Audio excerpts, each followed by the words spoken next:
Who was the team of the pool stages at the Rugby World Cup? Now that the pool stages have ended, 5 weeks of action, what players would you select in a team of the pool stages? It's not easy, by the way, but that's what I'm going to be talking about in this video. I'm sure many of you will disagree or would have a counter argument to some of the players that I've selected. So drop a comment down below. Who are the best 15 players in the pool stages of the Rugby World Cup? Make sure you like the video, subscribe to the channel as well. Let's get into it. So part of the challenge with this is actually deciding what criteria you are selecting by. And in the end, I ended up just going for my gut instinct on some of them because there's been a lot of rotation, particularly for a lot of the top teams. They chop and change their teams so much. So how much are you factoring in players that have played a big part in all 4 of the games? Or are you prioritising some of those bigger matches? For example, France against New Zealand or Ireland against Scotland or Ireland against South Africa. How much weight are you putting on the bigger matches? In which case, you're obviously always going to favour some of the bigger teams. So it's not easy. It's very, very subjective. It's just a bit of a laugh. But this is my team that I have gone with for the team of the pool stages. Some positions were harder than others, but let's run through it. And you can let me know, as I said in the intro, in the comments section. So in the front row, Stephen Kitsoff, Pitu Muvaka, and Ben Tamafuna. I really wanted to get Luke Tanguy in there from Fiji, but I just couldn't bring myself to select him over Tamafuna, who I thought was excellent for Tonga. Stephen Kitsoff, who I think has just been an incredibly reliable operator for the box. I could have gone for Andrew Porter there for Ireland, but in the end I opted for the Springbok. And with Muvaka, when you think of the injury to Julien Marchand and how massive a loss that is for the French, he has stepped in utterly brilliantly. And in fact, I might as well throw it ahead to the scrum half now, because that's also the reason I've gone for Maxime Lucu, who played a bit of a part anyway in the earlier games, but he came in after Antoine Dupont got injured.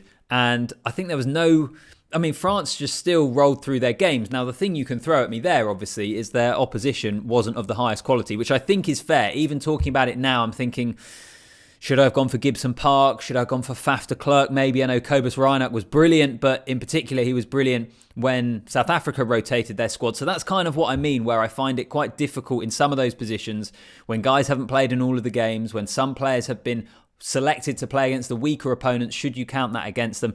In the end, I went for Maxime Lucu, but actually I think scrum half is quite a tricky position to pick. I feel safer in Pitu Muvaka. I think more people will agree with me on that one. I'm anticipating lots of people, though, will suggest that a 9, I should have gone with a different option. But that's the reason that I selected those 2 guys. Into the second row, personally, I found this a more easier selection. Tadhg, been brilliant for Ireland, key in that pack, excellent in the second row, ever present in a lot of their matches. And then Theo McFarland as well, who I think has just been excellent for Samoa. So have I missed anyone really obvious there? Sam Whitelock brought up the 150 in the pool stages. Thibaut Flamont and Cameron Woki were both good for the French. But for me, those are the 2 names that sprung out at me right away. Tadhg, Theo McFarland. That is a pretty tasty second row combination. Into the back row, Pieter-Steph du Toit. He was awesome against Scotland and awesome against Ireland as well in a losing cause. So that was probably one of the easier selections as well.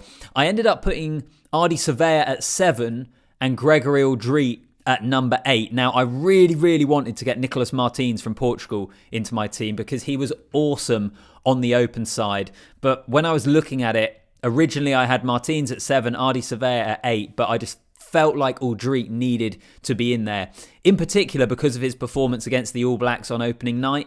If you think about that being the biggest game in that pool from a French perspective, and Aldrit was outstanding. It was like 5 weeks ago now, so we can all be forgiven a little bit for forgetting about it. And Martins was an ever-present for Portugal, and in Portugal's side that were outstanding. Even now when I'm talking about it, maybe I should have gone for the Portuguese man. In the end, he just dropped out in order to make room for Aldrit, with Pieter-Steph and Ardie Savea both going in quite comfortably for me. I've mentioned Maxime Lucu. I've gone for Johnny Sexton at 10. Key for Ireland, as he always is. I don't know, with fly halves, have I missed someone obvious here? Johnny Sexton's been key for Ireland, in particular in their 2 big games. Marnie Libok has been okay. His kicking's been a bit of a concern. George Ford was excellent for England against Argentina. After that, did he have quite as big an influence? We saw Ben Healy come in, have a good game for Scotland. Obviously, Damien McKenzie, Richie Mo'unga's been solid for New Zealand. So there are a number of guys, again, actually at 10, I felt I could have gone for. In the end, I probably opted for Sexton because he's part of that Irish team who have been so successful, and we know how important a cog he has been for them. But yeah, you can let me know. Maybe I'm sleeping on some other picks as well from some of the smaller nations, maybe people that don't get quite as much attention. Again, you can let me know in the comments. Let's go into the centres. I went Ireland here. Bundy Aki, I think, is an easy one at 12. He's been outstanding. And in the end, I opted for Gary Ringrose. Could have been tempted by Gail Fiku. I just think Ringrose has had more of an impact on the games for Ireland. Naya Salevu came close to getting in my team, actually. Originally, I had him in my back three, and then he dropped out because of some of the other players available. So Naya Salevu, Tuasova at times has been good. I'm trying to think who else, really. But there's been a number of players, I think, that have been good. In the end, I just opted for the Irish pair, I think Bundy Aki and Gary Ringrose. Into that back three, and I've gone Damien Penaud, Will Jordan, and Nuno Sousa Guedes. So after I dropped out Nicolas Martins, I couldn't bring myself to do it again with another Portuguese player. I felt they were worthy of at least one selection in this team. You could argue for other positions as well, actually. Their nine's been outstanding. Thinking about scrum halves, he's been absolutely excellent. So I kept Nuno Sousa Guedes in. He was just excellent throughout the pool stages. I was probably helped by the fact I was at that Wales game where he was just brilliant, particularly in the first half, cut them apart. So he's included. Damien Penaud for obvious reasons, and Will Jordan as well. As I said already, I was tempted by Naya Salevu to select him on the wing. I was also tempted by Lewis Rees-Zammit, who I think maybe a little bit more under the radar compared to some of the other wingers, but has quietly and slowly been pretty excellent for Wales, and also been one of the only Welsh players to feature in every single one of their matches. So he was almost in, but he just drops out. But that's my 15. Even talking through it now with you, there are positions there, kind of 9 and 10, maybe the centres, other bits and bobs as well, where I'm wondering whether I should have gone for other options. But it's always good fun with this sort of thing. It's so subjective anyway. So as I've said already, what do you make of my team?